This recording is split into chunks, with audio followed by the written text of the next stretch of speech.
बिस्मिल्लाहिर्रहमानिर्रहीम। अस्सलाम वालेकुम नाज़रीन, 1000 साल के बाद ऐसा कौन सा अमल इंसान में था जिसकी वजह से इंसान का कफन तक मैला ना हुआ। अल्लाह के दिलावर सुल्तान महमूद गज़नवी के बारे में बात करेंगे। सोमनाथ का मंदिर इतना बड़ा था कि हिंदुस्तान का सब राजे उसके लिए जागीरें वक्फ करते, अपनी बेटियों को खिदमत के लिए वक्फ करते, जो कि सारी उम्र कुंवारी रहती और उन्हें देवदासियाँ कहा जाता।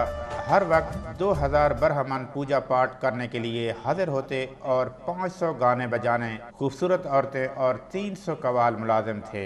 सोमनाथ के बुत की छत 56 सतूनों पे कायम थी। वहाँ मसनूई या सूरज की रोशनी का बंदोबस्त बिल्कुल नहीं था, बल्कि हाल के कंदीलों में जुड़े आला दर्जे के जवाहरात रोशनी मुहैया करते थे। अल्लाह के दिलावर सुल्तान महमूद गज़नवी बुत शिकन ने सोने और चांदी के छोटे छोटे बुतों को रोंदने के बाद बादशाह बुत के सामने जाके खड़े हुए। ये बुत 6 फीट ज़मीन के अंदर और 9 फीट ज़मीन से बाहर था। इसी दौरान शहर के मुअज़्ज़िज़ समझे जाने वाले हिंदुओं ने मुँह मांगी माल और दौलत की पेशकश की कि सोमनाथ का बादशाह बुत को कुछ न कहें। सुल्तान महमूद के दानश्वरों ने मशवरा दिया कि पत्थर को तोड़ने का क्या फ़ायदा है, जबकि माल और दौलत मुसलमानों के काम आएगा।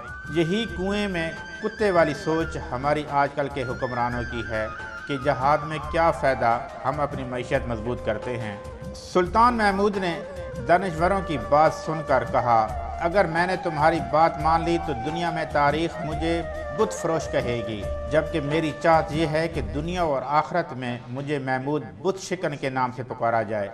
ये कहते ही महमूद बुत शिकन की तौहीदी गैरत जोश में आई और हाथ में पकड़ी हुई तलवार सोमनाथ के दे मारी। उसका मुंह टूटकर दूर जा गिरा। फिर सुल्तान के हुक्म पे उसके 2 टुकड़े किए गए। उसके पेट से इस कदर बेशुबहा कीमती हीरे जवाहरात और मोती निकले कि जो हिंदू और राजों की पेश करदा रकम से 100 गुना ज़्यादा थे।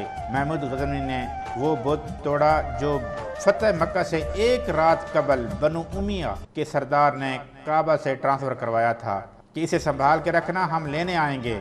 वो तो ना आ सके, लेकिन बनु हाशिम से महमूद गज़नवी ज़रूर पहुंच गया तोड़ने के लिए। इसलिए काफिर मुरखीन सुल्तान को डाकू कहते हैं, जबकि इस्लाम इसे माल गनीमत कहता है। याद रखें, गैरतमंद मुसलमान बुत शिकन है, बुत फरोश नहीं।